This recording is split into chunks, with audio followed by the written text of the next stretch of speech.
welcome to the deep dive. Today we are strapping in for what might be our most chilling investigation yet, and I mean that quite literally. Yeah, the temperature is definitely a factor in this one. It really is. We are starting in a place called Melvin Village, New Hampshire. It's a town that is, for all intents and purposes, completely paralyzed by this just relentless snowstorm. And the source materials, they're very clear on this. This didn't feel like normal weather to the people there. It felt active, almost preternatural, like something was trying to lock the world down. A cold white furnace is one of the descriptions used. And, the freezing temperature was actually the least of their problems. That's the atmosphere we have to set right from the start. The cold here, it isn't just background noise for the story. It's a character. It's an active participant in a drama that spans, everything from a domestic crisis to a full-on dimensional invasion. So for this deep dive, what sources are we working with? We have a pretty complex stack. We've synthesized operational logs from a classified, very elite military unit. We've got detailed forensic reports on biological specimens that shouldn't exist. Okay. And we have these frantic eyewitness testimonies that, they trace a path from a simple local missing persons case all the way to an alien siege. So our mission then is to synthesize the true nature of what happened in Melvin Village. Yeah. We're tracking this unprecedented convergence of events.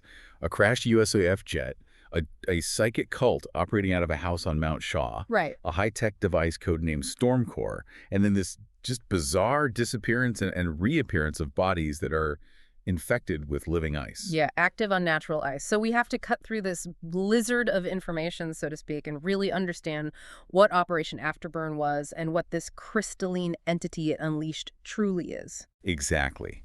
Our goal is to extract those critical nuggets of knowledge for you, the learner. We need to figure out the relationship between the psi research, the legacy of projects like Grill Flame, and the dimensional technology of this Stormcore device. And how all that connects to the sudden materialization of this invading entity. We're talking about a heavily modified jet crash, a navigational roulette wheel for dimensions, and a biological threat where the ice itself is alive. It's actively replacing human nervous system. Yes, it sounds like something out of pure pulp fiction, but the logs are meticulous. They're chillingly detailed. So we'll follow the timeline. We'll move from that initial missing persons file all the way to the scientific counteroffensive against what one source calls a slow tsunami of impossible crystalline structures. Okay, let's start at ground zero. Melvin Village, New Hampshire. The setting itself is just primed for disaster. Right, it's Thanksgiving, a time that's supposed to be about warmth, community. But Melvin Village is completely locked down by this intense, as you said, preternatural cold. The atmosphere is incredibly tense, and not just because of the weather, but because this whole crisis lands squarely on the shoulders of the local police chief, Mackenzie Shaw. It's happening right where he lives. It's his home turf. The sources make a point of mentioning Mount Shaw. And that immediately creates this conflict, right? You have an emotional conflict, a political one. Mackenzie is just trying to manage a small-town emergency. That he thinks is weather-related. Exactly, and it just spirals completely beyond his jurisdiction, beyond his comprehension. And to make it worse, he has to manage it alongside his estranged brother, Captain Morgan Shaw. Who represents this entirely different world. This elite, highly classified military apparatus that just descends on his town. It's fascinating how quickly a local police matter, a missing person, just escalates into something utterly alien. Okay, let's dig into that. The missing persons dossier, who were they looking for at the very beginning? It starts with a man named Kurt Redeker. He's the father of a local girl, Amber. He was in a pretty serious car crash on Route 109, right in the middle of the storm. But he survived the crash. He survived the initial impact, yeah. But then he vanished from the site. Just gone.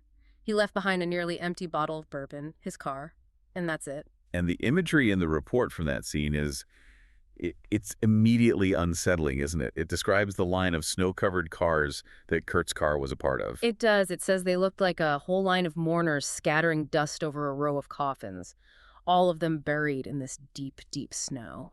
It's such a powerful signal right from the outset. It's telling you that death and mystery are completely intertwined in this frozen landscape. It's foreshadowing the human cost that's about to unfold. Precisely. So Mackenzie, the police chief, he's the one investigating this stalled convoy on 109. He finds these empty cars, Kurt's, with the Oklahoma plates, and several others. But the key detail is what's not there. Exactly. There are no bodies, there's no blood, and that's the first major red flag. In a normal storm scenario, you'd expect to find people, huddled in their cars, maybe succumb to exposure. Or if it was an animal attack, you'd find signs of a struggle. Blood! Something. The town was worried about coy dogs, right? They were. But the complete lack of any forensic evidence, any biological material, it rules out simple scavenging. It just screams abduction. And to compound the problem for the local police, one of Mackenzie's own officers, Lori Aldrich, she also goes missing after checking that same convoy. So the local force is effectively crippled right from the start. People are just vanishing into the storm, and that's the exact moment the military arrives to take over. Which brings us to White Shadow. The White Shadow operation, yeah. Led by Captain Morgan Shaw, Mackenzie's brother. And this unit it's very specialized. Their official mandate is recovery and research into the useful application of extraterrestrial artifacts. So they're not a counterterrorism team, they're not search and rescue, they're artifact hunters. That's what they are. And their initial target, supposedly, is this bizarre cult that's holed up in a house on Mount Shaw. And from Morgan's perspective, this should be easy. He's the military professional. This is his old backyard. He calls it an easy match. He's just going to gate crash this cult. He assumes they're just, a bunch of fanatics. Maybe they're armed, but nothing his team can't handle. The irony of that initial confidence is just, it's stunning given what's actually happening. And his own team challenges that confidence almost immediately. Specifically, their psychic scout, Kristal. Right. And here's where the really high concept stuff starts to bleed into the ground level military operation. Kristal is a critical figure in this whole dive. She gives Morgan this truly terrifying pre-raid insight. What does she say? She warns him. She says, many spirits, or one, big enough to swallow the world. Wow. She tells him straight up, I don't think this is going to be the breeze you're expecting.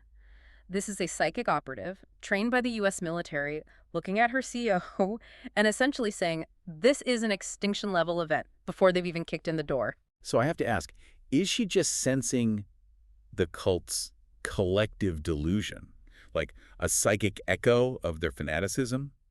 Or is she perceiving a genuine singular entity that they've somehow summoned? Given White Shadow's whole purpose, their connection to psi research, it is.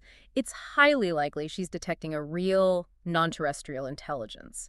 An entity that's either massive, like a force of nature, or it's using the cultists' minds as a kind of hive consciousness. And her actions later on support that, right? She tries to commune with the storm. She does, which suggests she believes this thing can be communicated with, maybe understood, not just shot at. So Morgan's plan for a quick surgical strike is basically compromised before it even begins.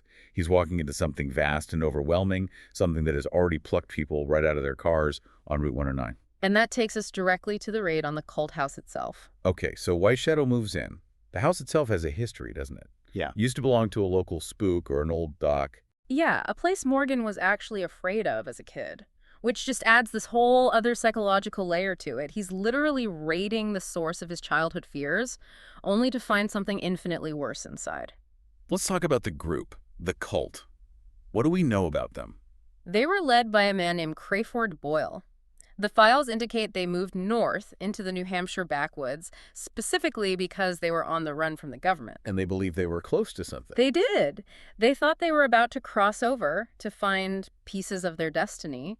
They were clearly gearing up for some kind of massive spiritual event fueled by some pretty paranoid beliefs. And the evidence inside the house supports that. Completely. You can see their preparations, but it's like a perversion of normal spirituality. They were renovating, for one. They ripped out an entire floor, seemingly to create a high, vaulted ceiling. Like a chapel. Exactly, an impromptu chapel for whatever they were worshiping. And the place was just littered with these pseudo-religious trappings, toppled candles, homemade holy relics, this strange, mutated star sculpture made of copper wire. And heavy drapes to block out the light. Right. They were cultivating this atmosphere of intense, focused darkness, like they were waiting for something to manifest inside the house with them. So the team breaches. They're expecting a firefight, maybe a last stand or a suicide pact. But what they find is just bewildering. They find what they describe as a bloodbath. But not their own. No. The evidence of a firefight is undeniable. They find pistols, shotguns, spent 7.62 long cartridges from an automatic rifle. There are blood spots everywhere. The walls are all pitted with bullet holes. But, and this is a critical detail, this is what elevates this from a simple raid into a dimensional incident. They find no bodies. Not a single one. The report uses the phrase Mary Celeste ambiance. The soldiers heard the sounds of the battle as they approached, but by the time they swept the house, it was over, and everyone was gone. So the cultists weren't shooting at White Shadow. No. Lieutenant Mileski notes that not a single shot was aimed at the entry team. Whatever the cultists were fighting, it was either an internal threat, they turned on each other, or something external manifested so suddenly and violently that it completely preoccupied them. How did the military science advisors try to rationalize that? A huge firefight, evidence of casualties, but no people. The doctor, who's advising the unit, his mind immediately goes to high-concept possibilities. He suggests disintegration weaponry or transmat technology. Teleportation. Basically, yeah. It's this instantaneous recognition from their top scientist that the laws of conventional physics have just been completely violated. The cultists weren't just killed, they were removed from reality. Which suggests they're crossing over. It actually worked, just not the way they expected. They achieved their goal, accidentally or not, and suffered the ultimate consequence. Total instantaneous annihilation or displacement. And their ritual wasn't just about candles and prayer. They were actively hunting for something physical. The artifacts. They were. Morgan's team finds these pieces of metal laid out on the floor, scorched, buckled, broken, and they're arranged with what the law calls lunatic reverence.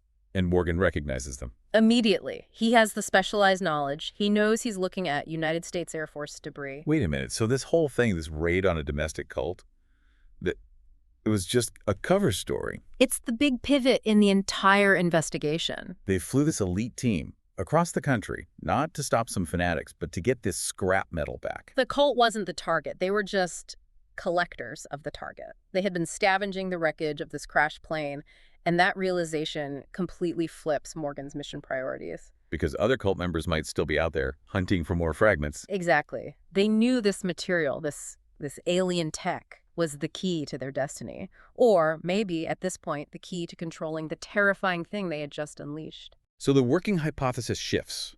The cultists found pieces of a military craft, used them to trigger a dimensional event, which resulted in a violent confrontation that left the house empty and the real threat loose in the storm. And that takes us right into the heart of White Shadow's true mission and the real reason they are in Melvin Village, Operation Afterburn. We have to focus now on the military's own side of this. This isn't just about a cult anymore. No, it's about a highly classified program. Lieutenant Hermileski, she eventually gives the doctor a piece of the truth about their operation.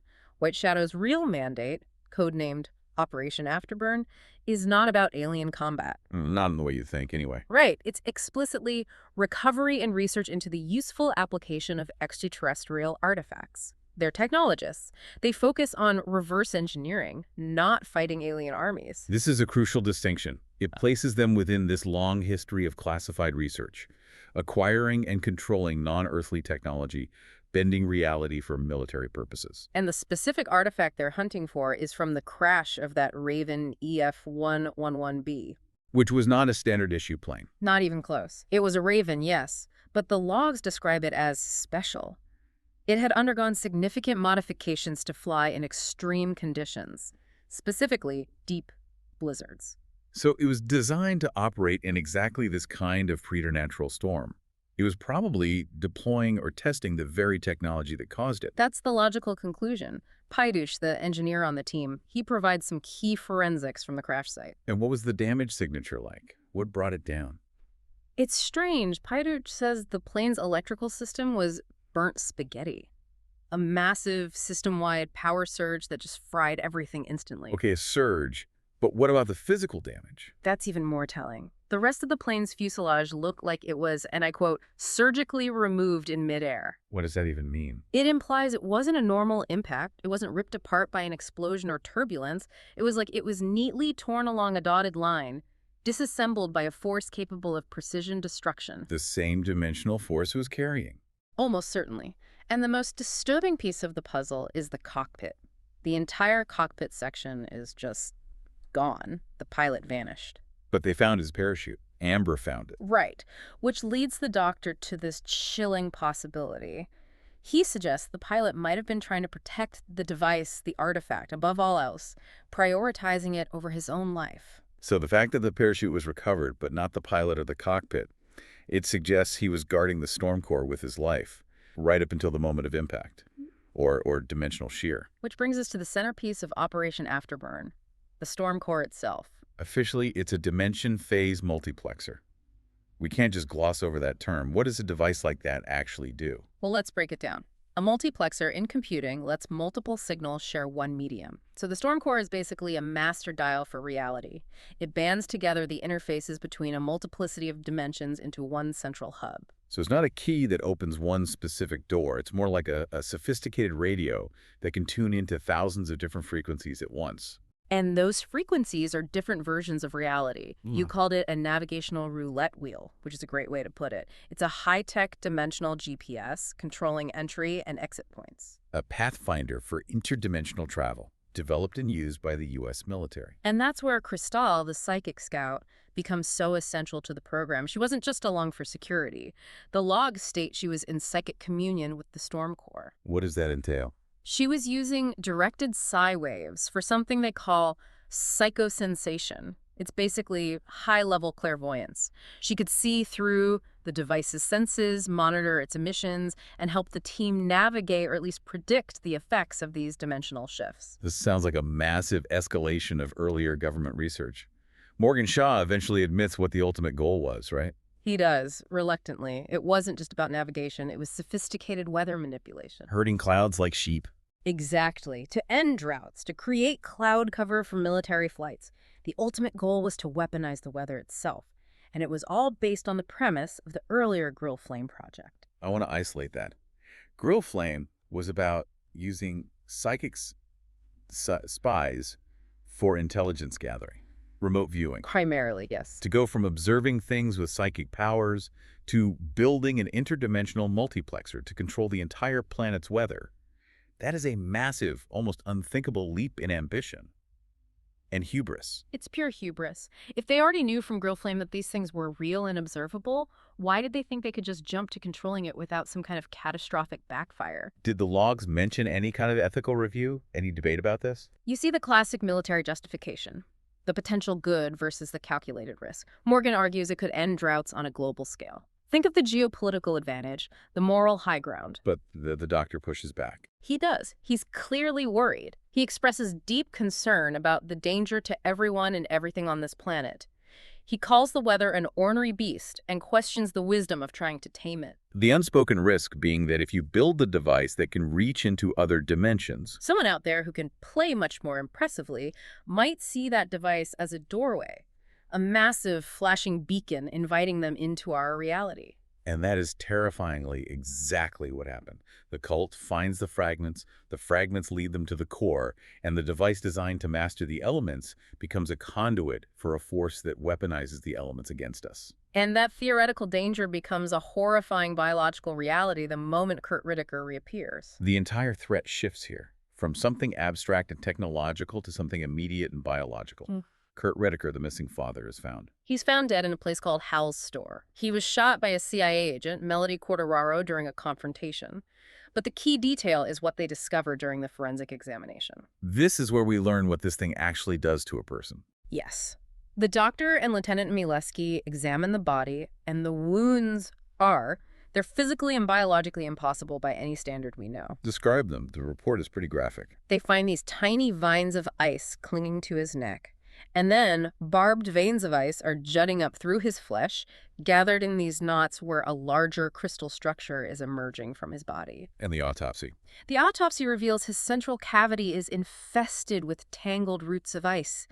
The doctor describes it as looking like the beginnings of a new nervous system composed of ice. So this is not frostbite.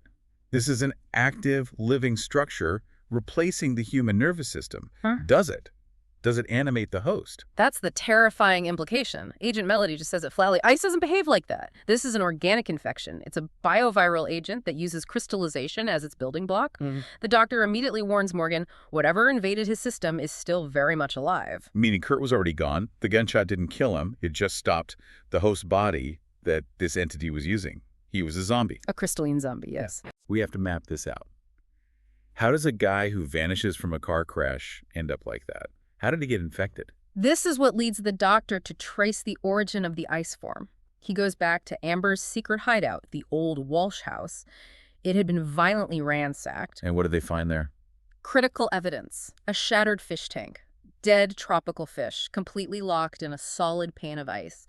And there were reports of coyotes nearby. Okay, so the doctor reconstructs a timeline from this. It's a simple and profoundly chilling hypothesis. The entity, the ice form, was likely inert, harmless, probably in the form of a small, pure crystal. Maybe one of the cultists brought it back as a curiosity. And it was dormant in the warm water of the fish tank. Exactly. It lay there, just waiting for the water to cool and crystallize. As soon as the tank shattered and the water froze, the entity became active. And then it found a host. A secondary host, yes. A coyote looking for an easy meal, a fish supper. The entity infected the coyote, integrated with its nervous system, and turned the predator into a vector. And that coyote attacked and infected Kurt Riddicker. That's the theory. Which brings us back to the bourbon. Why was that detail important? Right. He had a bottle with him. He'd been drinking it. Bourbon is alcohol, which is a solvent. The doctor theorized that the alcohol in Kurt's system might have actually slowed down the crystallization process. It was a vulnerability. A critical one. It suggests the creature needs pure water crystal structures to replicate. Liquid water or other solvents neutralize it or at least slow its progress. That detail becomes absolutely essential for the counteroffensive. The bourbon was unwittingly delaying his full transformation. This all has to connect back to the surviving cultists, right? They weren't just fanatics anymore. They were terrified. Absolutely. The survivors, Jax and Lagoy, they eventually reappear, and their leader, Crayford Boyle, is hysterical. What does he say? He's screaming, "We opened the gateway! They wanted to cross over, and now they're here!" He finally understands. Their spiritual quest was a catastrophic mistake. The entities just used their ritual, their tampering with the debris, as a highway into our world. And in his panic, Crayford thinks the Stormcore, the very thing that caused all this, can somehow fix it. He thinks it can close the gateway. It shows their desperation. But Jax, who's taken over leadership, she's much harder now. She's seen holding a piece of the ET tech. She understands the threat, but her goal has shifted from transcendence to scorched earth nihilism. She wants to destroy everything. She suggests they should take care of everyone and everything in one go at the house. She intends to wipe out the military, the town, whatever's coming through. A final destructive act to stop the spread. So the danger is no longer contained. It's not in one house. It's not in one person. The entity is multiplying, using the extreme cold and the snow as an incubator to build an army. Which leads us directly to the siege of Melvin Village. The threat finally manifests in its full power. It's no longer just infecting isolated victims, it's advancing on the town itself. The ice creature attack is described in terrifying detail in the logs. And this isn't just chaos, it's an organized advance, an intelligent, existential threat moving on the town. The sources describe it first as tumbleweeds of ice. Right, rolling with the wind. Then those forms coalesce into skeletons of ice, and finally they're sending out crystalline tendrils shooting in every direction. It's advancing like a slow tsunami. It's using the freezing environment as its primary weapon and its medium of travel.